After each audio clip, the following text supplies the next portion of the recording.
Hello, everyone. Today we're going to be talking about dental cements, bases, liners, and bonding agents in Chapter 37. The objectives that we're going to cover are: number one, state the characteristics and functions of the properties that comprise specified dental lab materials. Two, use given illustrations to identify specified impression trays. Three, describe the applications for the different types of gypsum materials used in dentistry. 4, describe the qualities and applications of elastomeric impression materials. 5, describe the different uses of dental waxes. 6, demonstrate how to mix specified dental materials. And 7, demonstrate the proper use of specified dental lab equipment used in the making of casts and impressions. So in dentistry, there is a wide variety of materials used, which are divided into categories according to their function.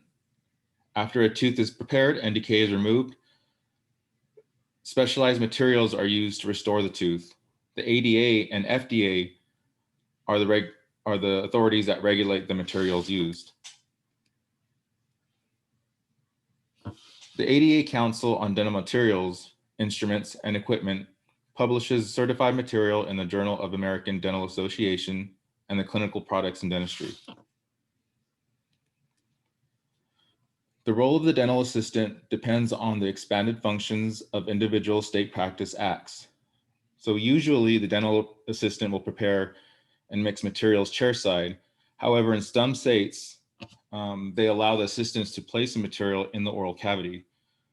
Whether the case may be, knowing the properties of the materials is going to be crucial to the DA to properly prepare and manipulate said materials. So properties that are considered for dental materials are acidity, adhesion, and biting forces such as tensile, comprehensive, and shearing.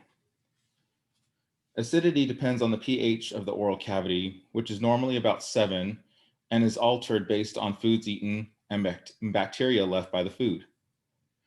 Acidity of materials used may also affect the oral cavity by irritating or damaging gingival tissues and the pulp.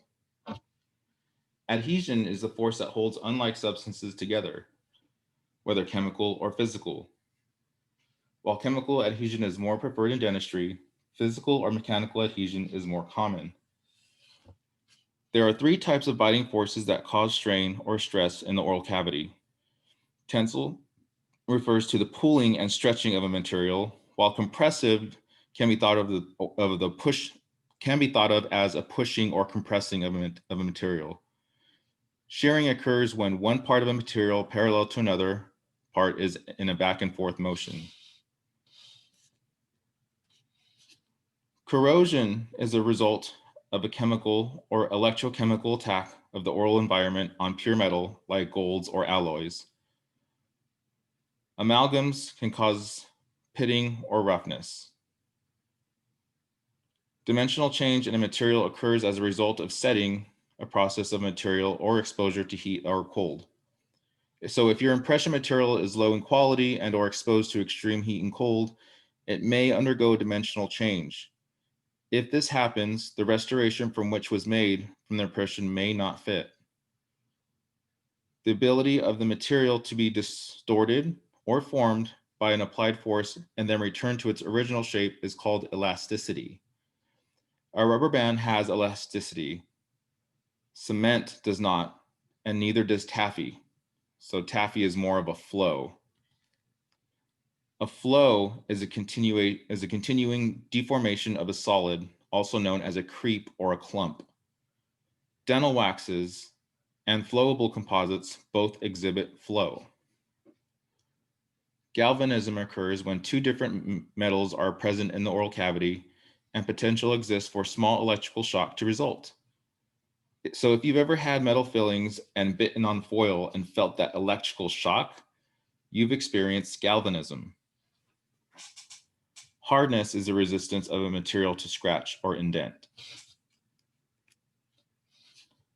When saliva and debris from the oral cavity seep between the tooth structure and restorative materials, This is called microleakage. So tooth decay and sensitivity may be the result.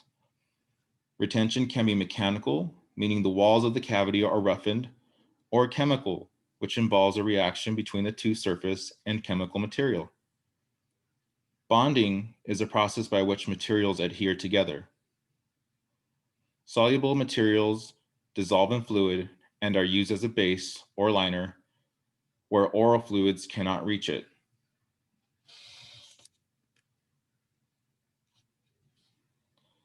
So more properties of dental materials. The ability of a material to transmit heat is called thermal conductivity. It varies from rapid to slow according to a chemical used. With thermal expansion, temperature changes cause materials to expand and contract. The ability of a material to flow is its viscosity. When a material is thicker, it flows more slowly and is therefore more viscous. Wettability is the ability of a material to flow over a surface. So an example of wettability is if you were to place a drop of liquid on a blank sheet of paper or some type of hard surface, if that bead flattens out onto the hard surface, it is said to have wettability. On the contrary, if that bead does not soak in or does not flatten out, it remains a nice solid bead on that hard surface. It doesn't exhibit wettability in this case.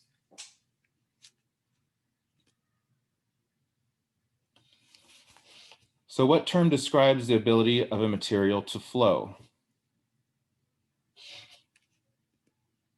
Viscosity. The thicker the material, the less it flows. All right, so types of restorative dental materials. This includes liners, bases, cements, and bonding agents, which are materials used to prepare teeth for actual restorative materials. Amalgams, composites, and glass ionomers are restorative materials mixed chairside by the dental assistant. Dental cements come in powder or liquid forms, a toothpaste system, a capsule, or a dispensing syringe, and are most often mixed manually. Although some modern systems allow for mixing tips that mix the cement and dispenses at the same time. Self-curing materials cure through a chemical reaction, usually involving a base and a catalyst that is mixed by the DA. Light cured materials use the energy from ultraviolet light as a catalyst to cure. The following are terms used in conjunction with dental materials. Luting refers to the bonding or cementing together. Permanent luting cement is a long-term cementing agent. Temporary luting cement is a short-term cementing agent. And immediate luting cement lasts about 6 months to a year. The liner is a material that is placed on the walls and the floor of the cavity preparation to protect the pulp from bacteria and other irritants. The base is applied in a putty or thick layer between the tooth and restoration to protect the pulp from chemical irritation, temperature changes, and electrical and mechanical injuries. A sedative or palliative effect may relieve pain or discomfort, but does not cure dental problems. Varnish is applied in thin layers to the walls and floor of the cavity preparation. Excuse me. All right, so some dental cements that we use. One of them is zinc phosphate. Zinc phosphate is one of the oldest cements and is used for luting and base cement. It's composed from zinc oxide, magnesium oxide, and other pigments, and it's available. Its physical properties include powder and liquid, and its manipulation should be considered as it is highly strong material that hardens quickly. You can also notice an exothermic reaction occurs when the powder and liquid are mixed. This can be observed by feeling heat. Something you should be aware of, as it may apply to your patient if they are not numb or completely numb. So you would want to warn your patient that the cement may cause some heat in their mouth. All right, so this is a picture of what zinc phosphate luting consistency should look like when mixed by the DA. As a luting cement, zinc phosphate should be creamy and should be able to stretch about 1 inch from the glass slab. As a base consistency, the cement should be putty-like, as shown in the picture. Notice most of the slab is used by a mixing activity, and there is excess powder to be added in case the consistency, becomes too thin. All right, so zinc oxide eugenol, also known as ZOE, is a temporary cementation agent. It has low strength. It is also used in periodontal dressing and as a root canal sealer. Its composition comes in several forms. One is a powder liquid, another is a two-paste system. Some come in capsules, others come in syringes. Zinc oxide, resin, and an accelerator make up the powder. ZOE is very soluble in the mouth and dissolves quickly. It is usually mixed on a pad of paper with a steel spatula or on a glass slab to control the setting time. So this is a picture of what ZOE luting consistency should look like. Also creamy and also lifts about 1 inch from the slab or the mixing pad that you're mixing it from.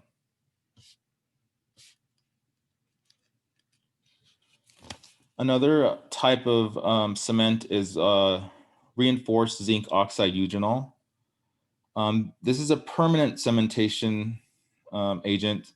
It's also used as an insulating base and a temporary restoration. It's similar in composition and property and manipulation to ZOE, except it's a little bit stronger. Polycarboxylate cement is used to permanently cement and is used as a base for insulating.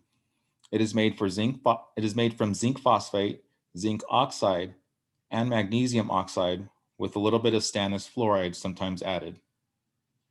It takes about 5 minutes to set, bonding chemically to the tooth structure and mechanically to the restoration. It's usually prepared on a paper pad or a glass slab.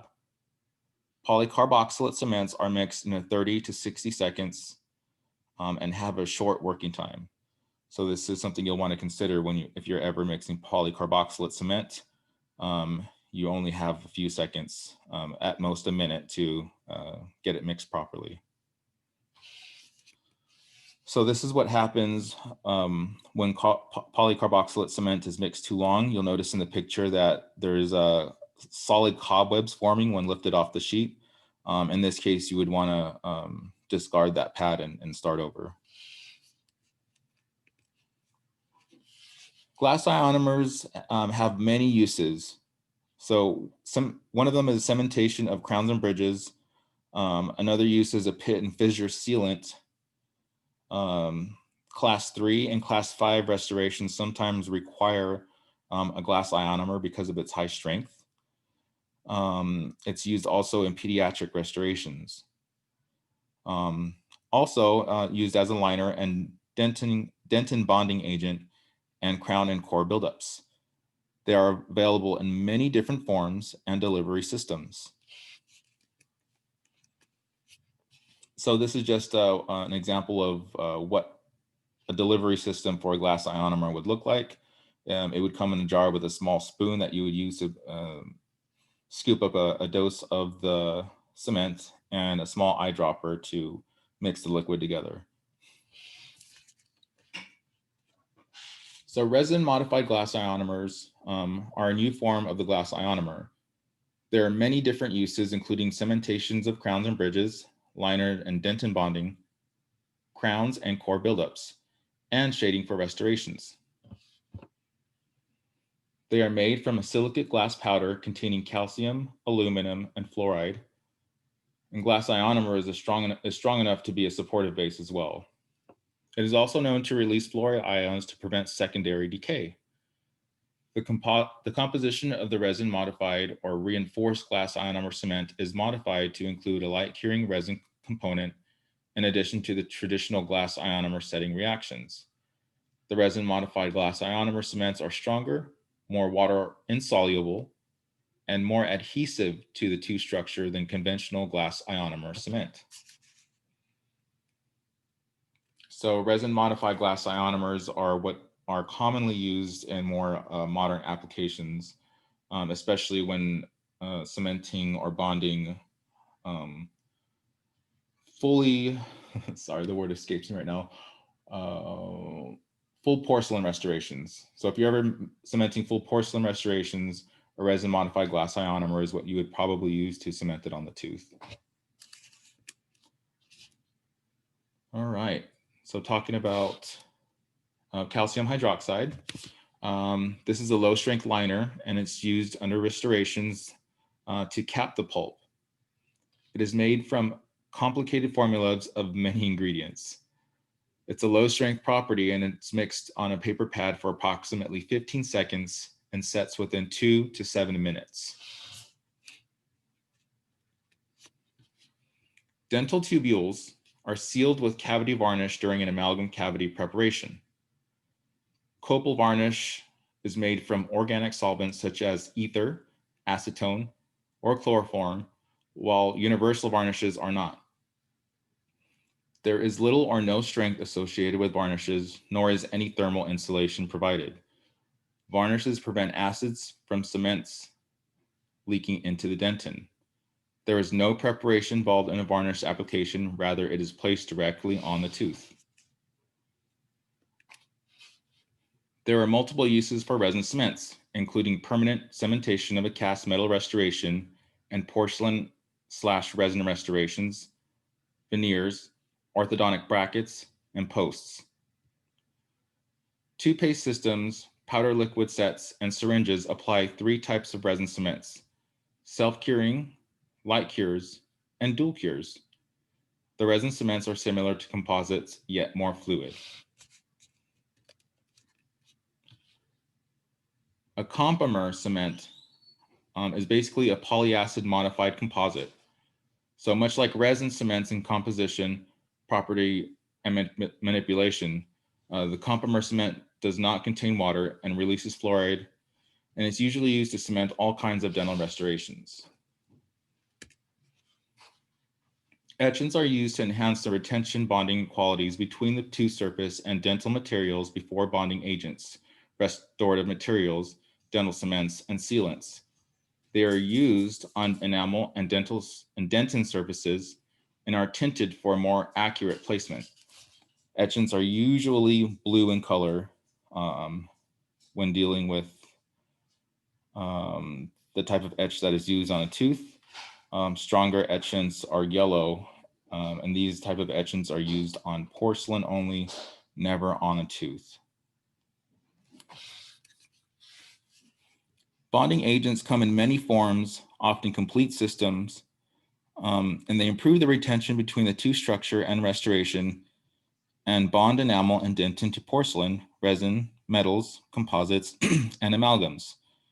They are made from low viscosity resins, sometimes containing fillers, bonding agents, and are mainly light or dual cured.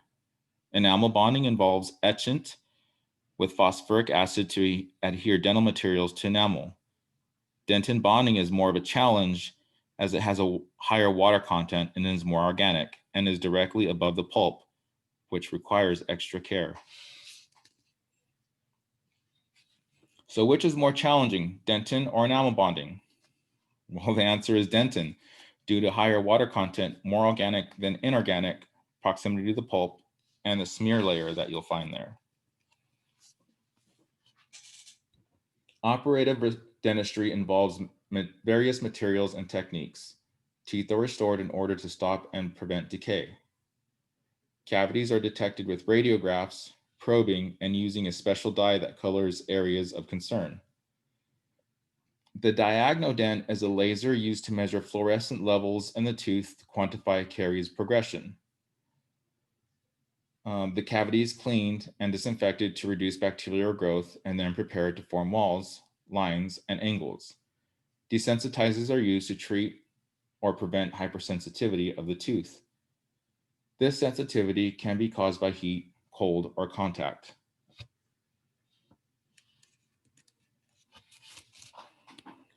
All right, so elements of cavity preparations.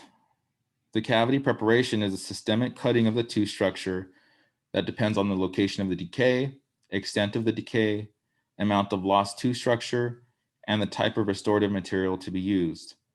The outline form designates the overall shape of cavity preparation. The resistant form is in the internal shape of the cavity that protects the tooth and the restoration from stresses of mastication or chewing. The retention form is in the internal shape of the cavity walls that retains the restoration. The convenience form is the alteration to the cavity preparation that is necessary during the preparation and insertion of restorative materials. The finishing or refinement of the cavity preparation is the final planning of the cavity walls before the restoration placement. The cleansing or debridement is completed by spraying and rinsing the cavity preparation. So this is what a pulpal floor or wall would look like. So looking at number one, the mesial buccal line angle. Number two, the mesiolingual line angle. Number three, the distal buccal line angle. And number four, the distal lingual line angle. Notice that these line angles are named after the two surfaces of the teeth that it encompasses. So number five, the buccal pulpal line angle encompasses the buccal side as well as the pulpal floor of the tooth. Number six, the mesial pulpal line angle encompasses the mesial surface of the tooth as well as the pulpal floor of the wall. Similarly, number seven and number eight, distal pulpal line angle and lingual pulpal line angle encompass those two surfaces as well.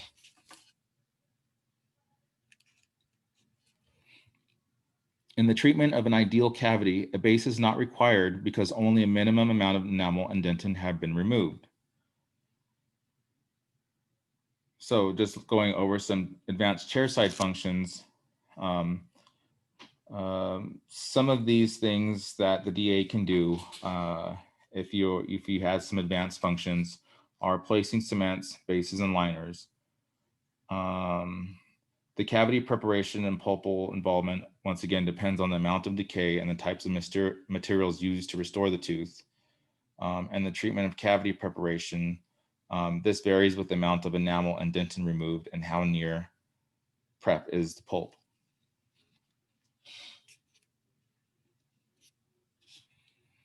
The ideal cavity preparation is that in which very little dentin and enamel are removed and no base is needed. The beyond ideal preparation requires restoration of some dentin.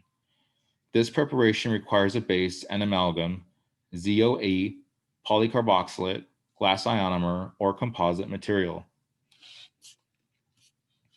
The cavity with near pulp exposure requires a restoration that will be close to the pulp. More precautions must be taken in this situation. First of all, a liner is placed to seal the dentin tubules, and then 2 layers of varnish are placed after that. After the varnish layer, a cement layer is then applied. Preparation for the exposed pulp cavity may require endodontic treatment to save the vitality of the tooth.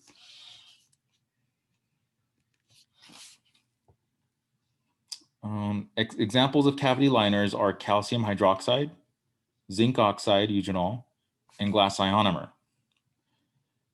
They are placed in the deepest portion of the cavity preparation on axial or pulpal walls and form cement layers with minimum strength to protect pulp from chemical irritants and provide therapeutic advantage to the tooth. Cavity varnish seals the dentin tubules to prevent acids, saliva, and debris from reaching the pulp. It is placed under amalgam restorations to prevent microleakage. Cavity varnish is used under zinc phosphate to prevent penetration of acids to the pulp. It is placed after or on top of cavity liners or medicated bases.